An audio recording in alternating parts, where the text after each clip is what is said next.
Donc, ok, ben on reprend alors, puisqu'il y a eu un petit bug. Donc, je vous disais que la formation, c'était juger de la pertinence des seuils, les supports, les résistances, les moyennes mobiles, Fibonacci, tout ça.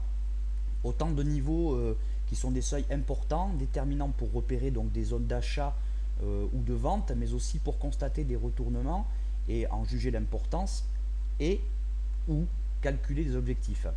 Alors effectivement, on sait qu'un support, eh bien, c'est propice à l'achat. Encore faut-il bien l'identifier et surtout voir quel est ce seuil important. Alors, est-ce qu'on va utiliser Fibonacci? Est-ce qu'on va utiliser des moyennes mobiles, qu'elles soient 200, 50, 20, peu importe, les supports obliques ou bien les zones de range? En deuxième lieu, ce qu'il faudra, c'est noter le comportement de ce titre, de cette devise, autour de ce seuil. Est-ce qu'il a été par le passé respectueux de ce seuil? Est-ce qu'il a été précis? En gros, est-ce qu'il s'est arrêté par exemple sur les 4,32 à 3 reprises de manière précise, concise, sans aucune ambiguïté? Ou bien est-ce qu'au contraire, on va devoir parler plutôt d'une zone? Est-ce que ce seuil repousse les cours violemment par le passé? Auquel cas, eh bien, on le verra un peu plus tard, le débordement n'en sera que plus significatif. C'est autant de questions à se poser sur l'historique du titre et de la devise pour juger de la pertinence du seuil en question. Alors, voilà, oui, ce que je te disais tout à l'heure, tu sais que je prône l'utilisation d'un outil que quand il est bien identifié et surtout quand il est bien adapté à la situation en cours. Alors par exemple, ici, on a les moyennes mobiles 20, 50 et 200 et on voit qu'elles n'ont aucun effet, il n'y a aucune interaction autour de ces moyennes mobiles.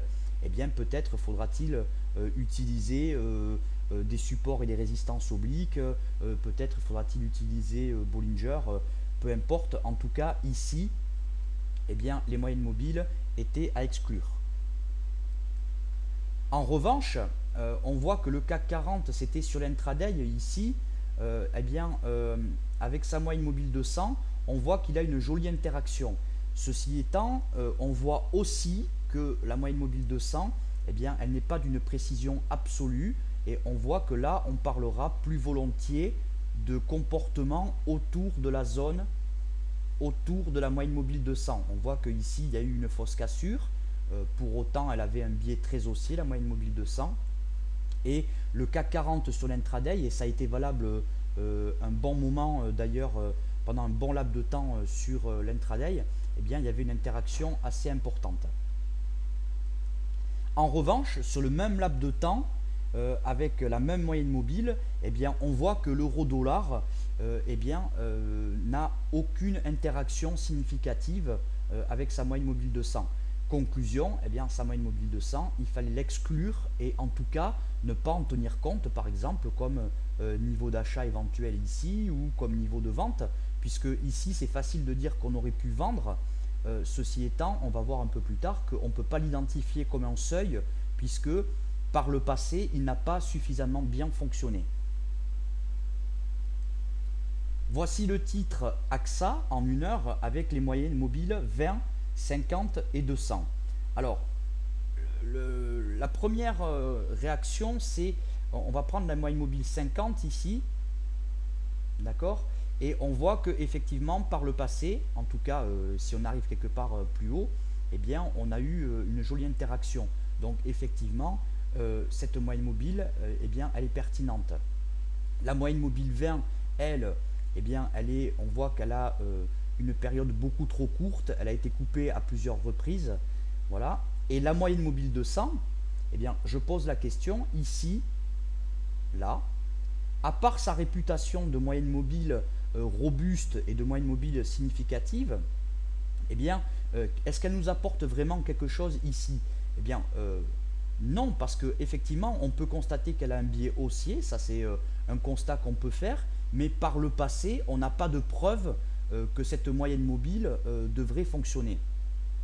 En revanche, sur la fin, il y a eu des interactions, et donc la moyenne mobile étant cassée, cette cassure devrait avoir une signification assez importante.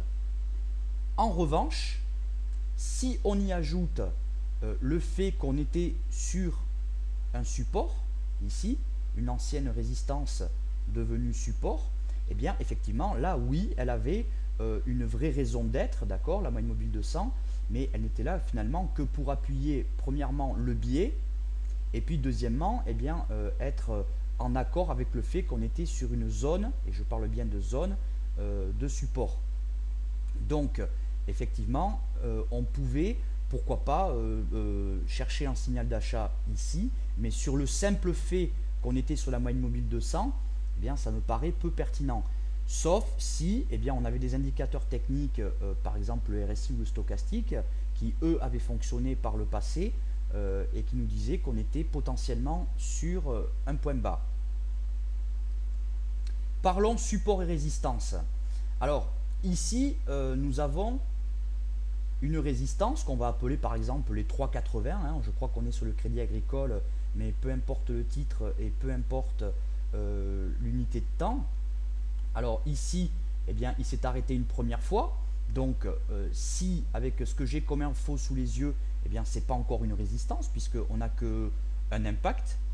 Ici, une deuxième fois, donc on est en alerte, et ici, une troisième fois. Donc ici, oui, on peut dire au troisième impact, la résistance est fiable et précise. On voit bien que on s'arrête dessus de manière chirurgicale, et donc en conclure que le niveau sur l'unité de temps sur laquelle on est, eh bien, il est important. Donc on va en tirer comme conclusion que la cassure, si cassure il y a, eh bien, sera significative. Ceci étant, ici, on aurait dû d'abord chercher un point de vente puisqu'on est sur une résistance. D'accord?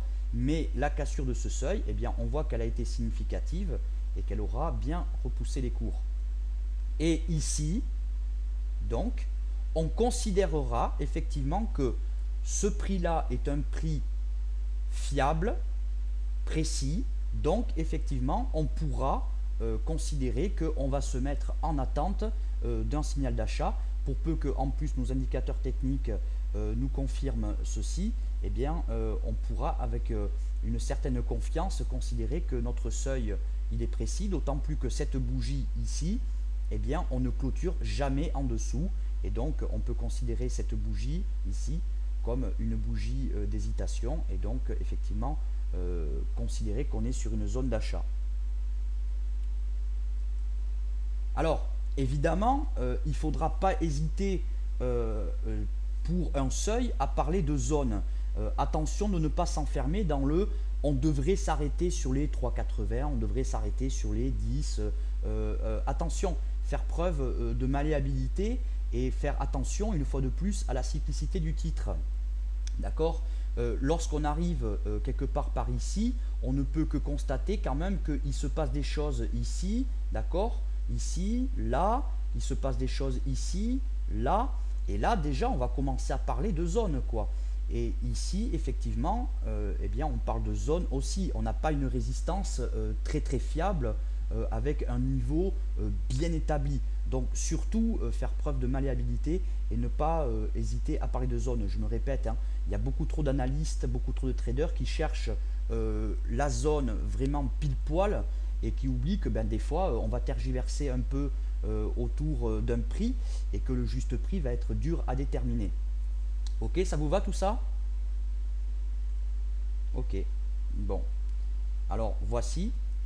Donc effectivement, on parle de zone. Là j'ai un peu zoomé, hein. On voit bien que effectivement c'est une zone de prix. Et le juste prix, si on veut parler de juste prix, finalement, ici, on aura été beaucoup plus précis et on se sera calé sur celui-là. D'accord? Bon, ok.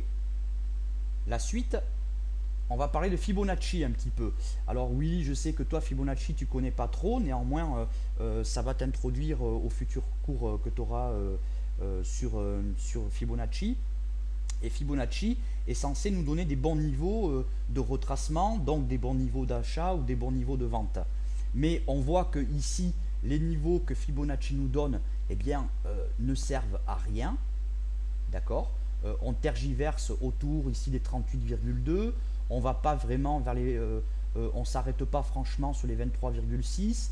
Les 50 qui sont d'habitude un seuil assez important, eh bien, on voit qu'ils sont régulièrement violés, ainsi que les 61,80. Donc la question à se poser, c'est est-ce que je dois utiliser Fibonacci? Pour l'instant, la réponse, elle est non, on ne peut pas utiliser Fibonacci. On devra passer à un autre mode d'analyse pour repérer les seuils. En revanche, quand ça fonctionne, comme ici, d'accord, ici c'était appuyé en plus par le stochastique qui se retournait, et puis eh bien, on voit que ici ça a bien fonctionné, et bien pourquoi ne pas s'en servir pour la suite? Et on voit sur la diapo d'après, c'est le même titre, d'accord, sur avec un peu plus d'historique, et bien on voit effectivement que Fibonacci fonctionne bien, d'accord, donc il n'y a pas de raison de s'en priver. Alors, quelques règles sur les seuils. La première, je la répète en boucle, tu le sais Willy, quand tu viens, Océane, tu le sais aussi, il n'existe pas d'indicateur miracle. Le seul indicateur miracle ou le seul niveau miracle, eh bien, c'est celui qui, par le passé, a fonctionné, d'accord. Il devra donc être utilisé jusqu'à ce qu'il ne fonctionne plus. Ben ça, malheureusement, le jour où il ne fonctionne plus, on s'en rend compte qu'a posteriori. Ça fait partie des incertitudes sur le trading. Ceci étant, je rappelle que l'analyse technique, elle est quand même basée sur ce qui s'est passé avant pour en déduire ce qu'il devrait se passer par la suite. Donc ça, c'est quand même un concept important à garder en tête. Lorsqu'un outil ne fonctionne pas, eh bien, en changer pour un plus adapté.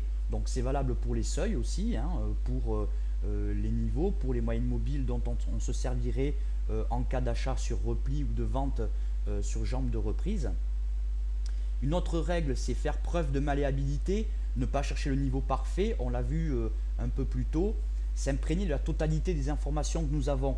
Là, ça veut dire clairement, si historiquement le titre est un peu capricieux, par exemple, je prends l'USD CAD sur des supports et des résistances, il est souvent capricieux, il est souvent pas très fiable. Bon, ben, il faut faire attention de ne pas tomber dans la rigidité. Donc, ne pas hésiter à parler de zone quand c'est nécessaire, d'accord. Ensuite, on a des règles beaucoup plus pragmatiques, du type plus la zone est ancienne et plus la cassure est significative. D'accord. Il est clair qu'un niveau de support ou de résistance ou une moyenne mobile qui fonctionne depuis plein de périodes, plein de fois dans le passé, eh bien, lorsque celle-ci sera cassée, eh bien, ce sera très significatif comme débordement. Mais en amont, on devra lui faire confiance. Un support qui aura été impacté plusieurs fois, beaucoup de fois, eh bien, on doit le considérer comme étant fiable, et donc on ne doit pas trop hésiter à passer à l'achat sur cette zone-là. Autre règle, c'est plus les réactions passées ont été virulentes sur cette zone ou ce niveau de prix ou cette moyenne mobile, et plus la cassure devrait être aussi virulente. Si un support a repoussé par le passé violemment les cours, eh bien théoriquement, si cassure il y a, la cassure devrait être assez violente, d'accord, et des fois eh bien, le pullback ne se fera pas et il ne faudra pas ne pas s'en étonner, d'accord. En revanche, si le pullback sur un niveau comme celui-là se fait et qu'on a un pullback validé, eh bien effectivement là on pourra y aller les yeux fermés.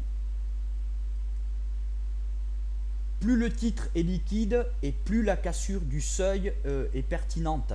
Et inversement, plus le seuil, s'il repousse les cours, ce sera pertinent. En effet, une cassure des 1,30 sur l'euro-dollar attirera bien plus volontiers notre regard que la cassure d'un seuil sur une paire ou sur une action très peu tradée, très peu liquide, dont on sait que les faux signaux peuvent se multiplier, puisqu'il est facile de manipuler les cours pour les opérateurs qui en ont les moyens de le faire.